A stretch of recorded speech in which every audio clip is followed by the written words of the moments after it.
यशोमती मैया के नंद लाला।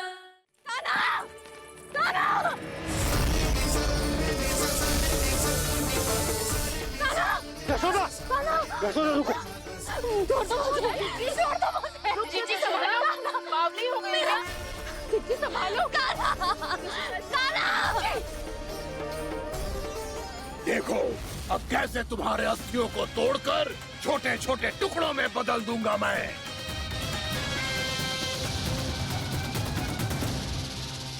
अगर जी आप जाओगी तो आप भी फंस जाओगी। अपने लल्ला के लिए मैं किसी भी संकट का सामना करने के लिए तैयार हूँ। छोड़ो ना यशोदा, हमें कोई और उपाय खोजना पड़ेगा। हाँ। कोई और उपाय? आप देख ना रही मेरा काना किसका सामने है? काना मैया के वश में नहीं है, नहीं तो ये अपने लल्ला के लिए साक्षात काल का भी सामना कर ले। ये तो केवल कालिया नाग है। हे नागराज, आप मेरे प्राण ले लो पर काना को छोड़ दो।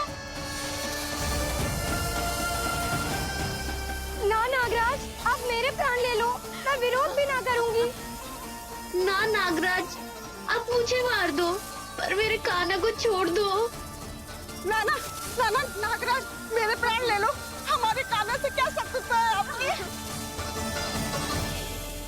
प्रभु के लिए जो प्रेम यशोदा मैया के हृदय में है, वही इन सभी गोपियों के हृदय में भी है।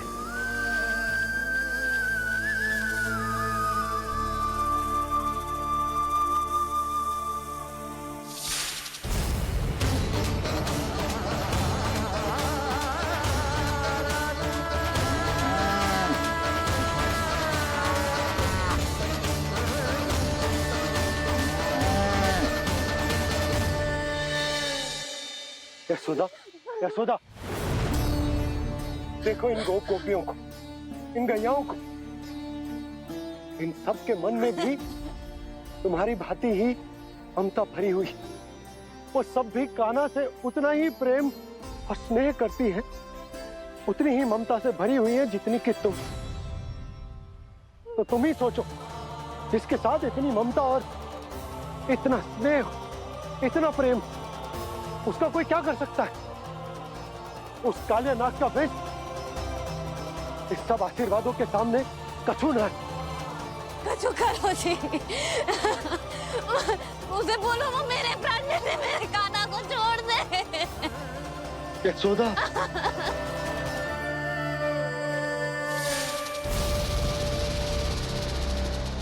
केवल इन्हीं में नहीं देवराज, नाग पत्नियों के हृदय में भी ममता का वही प्रेम उमड़ रहा है। देखिए। मैं आपके हाथ जोड़ती हूँ स्वामी, इस बालक को छोड़ दीजिए। ये अवश्य ही कोई दिव्य आत्मा है स्वामी। हम आपसे विनती करते हैं स्वामी, इस नन्हे बालक को हानि मत पहुंचाइए स्वामी। मेरी पत्नियां मेरे ही शत्रु के लिए विनती कर रही हैं। अब यदि इसके पक्ष में एक शब्द भी कहा तुम सबने, तो मैं इस बालक से पहले तुम सबके प्राण ले लूंगा। हो रहा प्रसन्न नाग कालिया, विजय को निश्चित जान। रोते बिलखते व्याकुल सब, संकट में देख कान्हा के प्राण।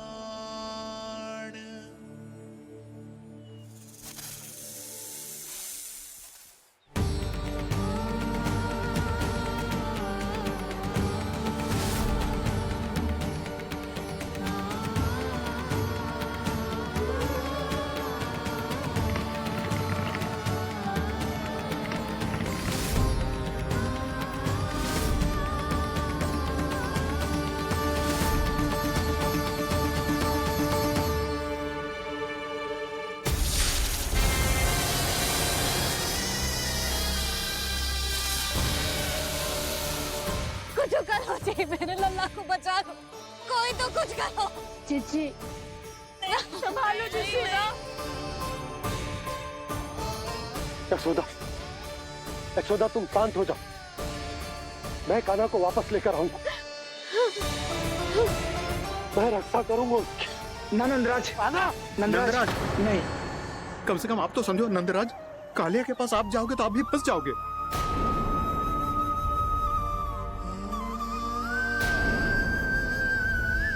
बलराम, तेरा भाई इतनी भीषण संकट में है और तुझे जरा भी दुख ना हो रहा? क्या आप सब अब तक नहीं समझ पाए कि कान्हा सच में कौन है? छोटे बाबा, आप तो उसका सत्य जानते हैं ना?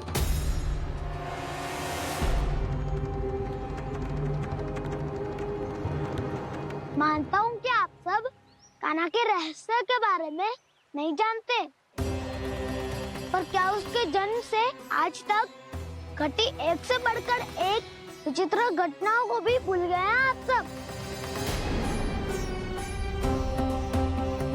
भूल गए हैं कि कैसी पूतना जैसी राक्षसी उसका कुछ बिगाड़ नहीं पाई, कैसे तरनावती जैसा भयानक राक्षस उसे एक खरोच भी नहीं दे पाया था।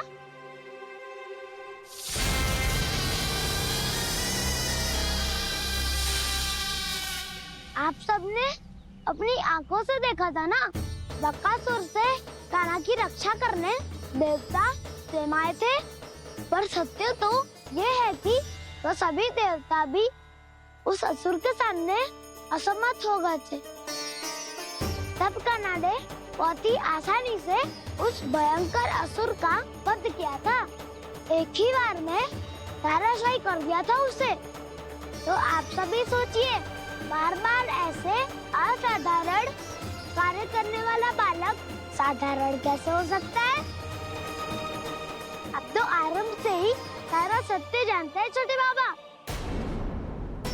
रहस्य छुपाने में सदैव कान्हा की सहायता करते आए आप, और आज आप स्वयं ही उसके सत्य को भूल रहे हैं। और तुम सब भी तो जानते हो कान्हा की शक्तियों के बारे में, तो क्या तनिक भी विश्वास ना है अपने सखा पे? बलराम, जे तू क्या कह रहा है? मैंने जो कहा उसका एक एक शब्द सत्य है छोटी माँ। यदि प्रभु की इच्छा हुई तभी कुछ ही क्षणों में सब कुछ अपनी आंखों से स्वयं अनुभव कर लेंगे आप।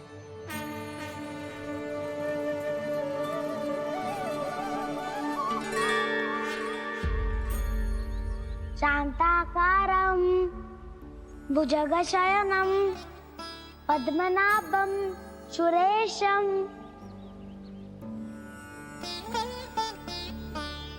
विश्वाधारं गगनसदृशं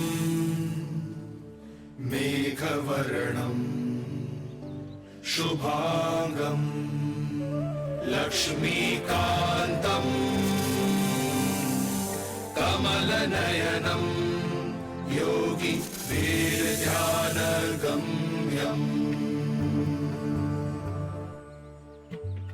वन्दे विष्णुं भवभयहरं सर्वलोकैकनाथम्।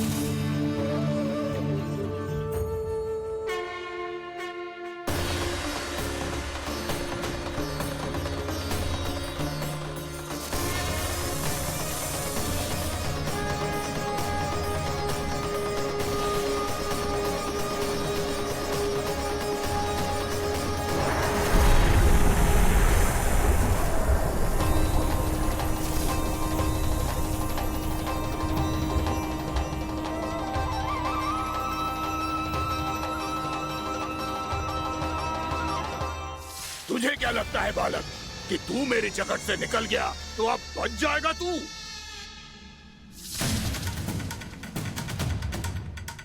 मेरे विष से अपनी प्राण रक्षा करने में सफल रहा, मेरी जकड़ से भी छूट गया, पर मेरे दंश से नहीं बच पाएगा।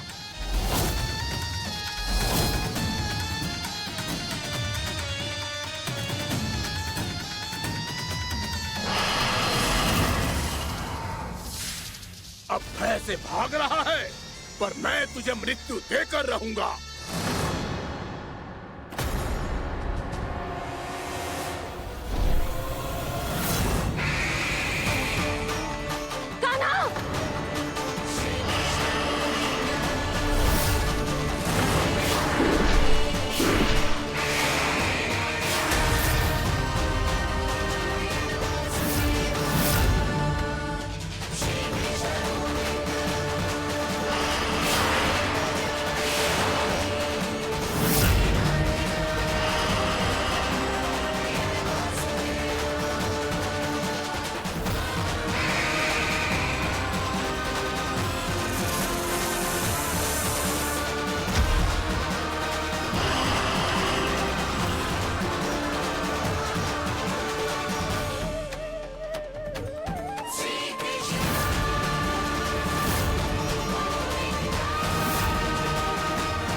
नन्हा सा कान्हा कितनी देर भाग पाएगा?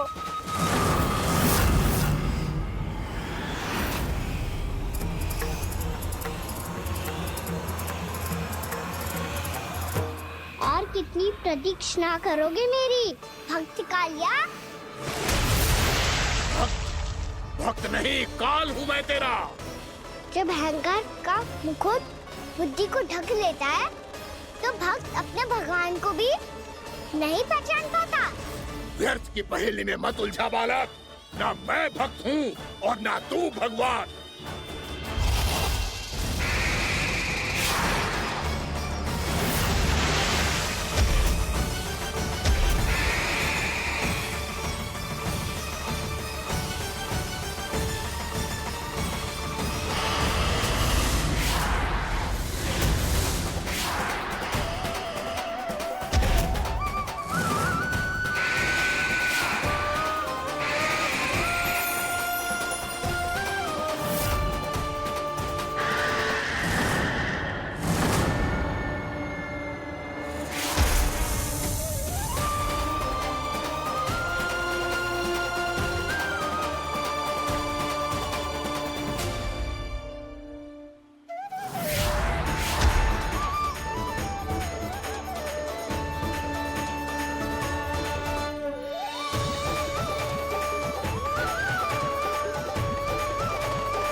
जिसके लिए इतने व्याकुल हो रहे थे उसे छूकर कालिया नाग का हलाहल जैसा विष भी चरणामृत बन गया है और यमुना जी के जल में फैल चुके विष के प्रभाव को भी नष्ट कर रहा है।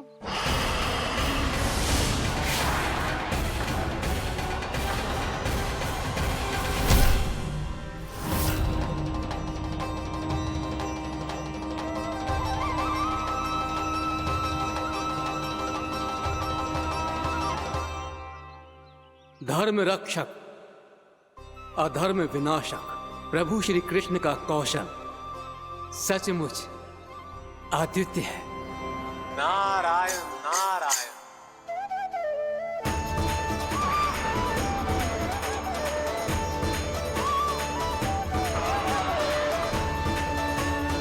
मेरा भार तुम्हारे भीतर के अहंकार का प्रतीक है कालिया।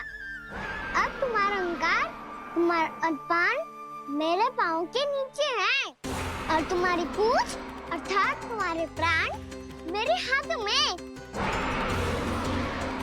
अब तुम क्या करोगे भक्त?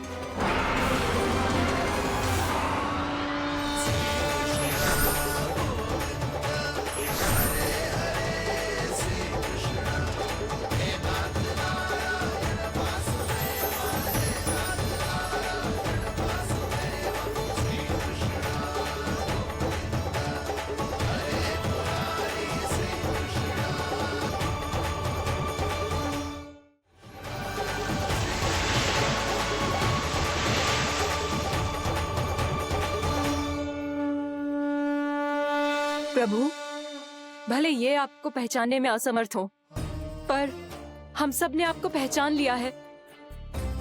हाँ प्रभु, एक भक्त होने के नाते और एक अर्धांगिनी और माँ होने के नाते मैं आपसे इनके प्राणों की भिक्षा मांगती हूँ। अपनी कृपा दिखाइए और इन्हें क्षमा कर दीजिए। आपके लिए मित्र और शत्रु में कोई अंतर नहीं प्रभु। उसी तरह आपकी कृपा और दंड में भी कोई अंतर नहीं। दोनों दया ही तो हैं, अकारण ही किसी को प्राप्त नहीं होती। हमें विश्वास है कि हमारे पति को मिला ये दंड कोई अभिशाप नहीं है, आपका वरदान है। ये सत्य है प्रभु कि इनसे बहुत से पाप हुए हैं। इनके विष से बहुत सारे जीव जंतु को हानि पहुंची है, पर अब आपके चरण इनके शीश पर पड़ गए हैं। ऐसी कृपा तो बड़े बड़े महान महात्माओं को भी दुर्लभ है, और इन्हें प्राप्त हुआ तो अवश्य ही ये किसी महान पुण्य का ही फल है। हे प्रभु, उन्हीं पुण्य कर्मों की शक्ति का आह्वान कर मैं आपसे विनती करती हूँ, इन्हें प्राण दान दीजिए। मैं अपने इस भक्त को क्षमा अवश्य करूंगी देवियों, यदि ये अपने अहंकार को त्याग कर मुझे पहचान ले तो।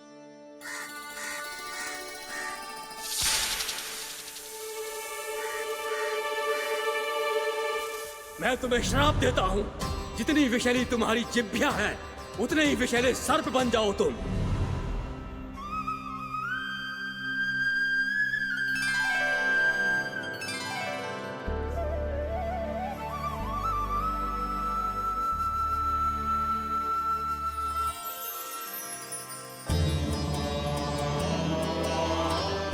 नारायण, मुझे क्षमा कीजिए नारायण। मैं तो आपका परम भक्त था, किंतु मैं आपको पहचान नहीं सका। इसका दंड तो मुझे मिलना ही था, किंतु मैं अब प्रायश्चित करना चाहता हूं। इसके लिए यदि आप मेरे प्राण भी ले लेंगे तो भी मुझे कोई दुख नहीं होगा। मैं अपना जीवन, मृत्यु और अपना अस्तित्व सब कुछ आपको समर्पित करता हूं। तुम्हें तुम्हारी क्रोध के कारण श्राप मिला, जिसे विशाल सर्प के रूप में तुम्हारा जन्म हुआ, और सर्प का तो स्वभाव है विष फैलाना, इसीलिए तुम्हें दंड नहीं दूंगा। मैं सिर्फ सभी अपराधों का पश्चाताप कर लिया, इसीलिए मैं तुम्हें क्षमा करता हूँ कालिया।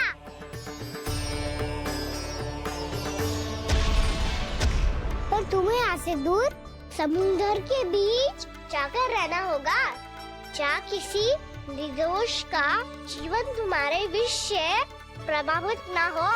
मैं चाहकर भी आपकी इस आज्ञा का पालन नहीं कर सकता। मैं असमर्थ हूँ प्रभु, क्योंकि यदि मैं इस क्षेत्र को छोड़कर गया तो मेरी मृत्यु निश्चित है। आपसे क्या छुपा है प्रभु? आप तो जानते हैं कि सर्प जाति और आपके वाहन गरुड़ के बीच अनंत शत्रुता चल रही है, जिसका प्रारंभ नागों के द्वीप नागालय से हुआ था।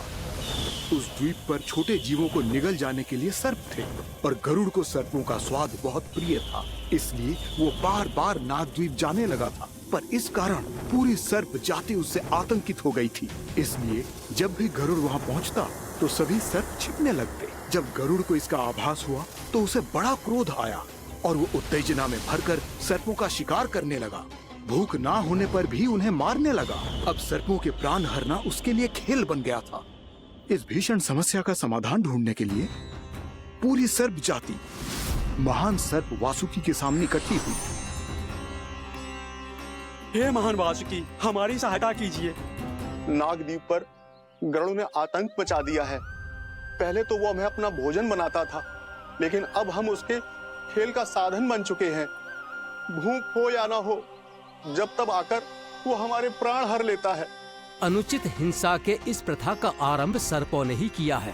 पहले आप सबने पूरे द्वीप पर अधिकार कर लिया, फिर आहार के साथ साथ आनंद के लिए भी आप सभी ने निर्दोष जीवों की हत्या की। और जब सृष्टि का संतुलन बनाए रखने के लिए गरुड़ आपको अपना आहार बनाने आया, तो आप सब अपने प्राणों की रक्षा के लिए छिपने लगे। तो फिर गरुड़ का उत्तेजित होना तो स्वाभाविक ही था। नागनाथ, जो हमने अन्य जीवों के साथ किया वही अब हमारे साथ हो रहा है, परंतु ये भी तो सृष्टि के संतुलन के विरुद्ध ही है ना? अवश्य है, इसलिए मैं गरुड़ से चर्चा करूंगा। धन्यवाद प्रभु।